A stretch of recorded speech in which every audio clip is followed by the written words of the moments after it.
Obedience is for dogs, not for a spouse to a spouse.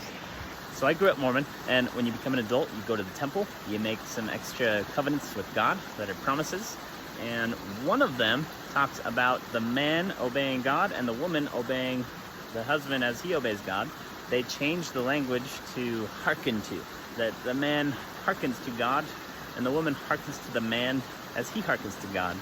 Maybe it's different now than when I went through, but I know when I went through, I didn't like it. I didn't like when I heard that. I didn't know it was coming. It's all kept quiet. And I don't like that all my family and friends that were around just sat there and went along with it, and all the other people in the room.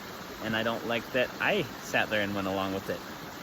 A healthy, balanced relationship between two partners has nothing to do with obedience and has everything to do with two consenting adults who have the power and capacity to be responsible for themselves and their own life, and who invite the other person to be a part of their life when they want it and when they choose it, and who get total space when they want total space.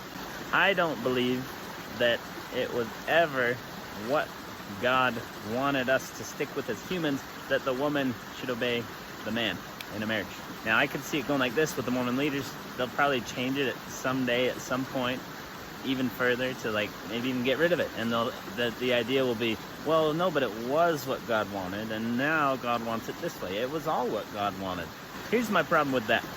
The rest of the world has made changes before the Mormon leaders have, and if they've got the inside track to God's knowledge, they should be leading off on this stuff. They shouldn't be the last ones to change it. Also, there's a difference between God allowing something to happen as part of our human learning experience here on this planet. There's a difference between that and God intending that be the lesson and the message that we stick with on purpose. To me, the pattern of woman obeying the man is an unconscious thing where we just, as humans, collectively did not yet become aware that, hey, that's out of balance. And we got off track for a while, and it was never on track. It was always an unconscious, unaware, imbalanced thing. So let's not say, hey, that was a good thing that we did it that way, right? Like, maybe not. Maybe it never was. Maybe it's always meant to be balanced. Maybe we're born with that balance, and then as humans, we learned these things that get it out of balance, and there were these traditions and customs, and maybe we just let it be okay. Like, you know what? That was out of balance, and that was never really the best. And maybe we can say, hey, yeah, we were off on that, and let's adjust, and let's do it the better way, because that was not ever the better way.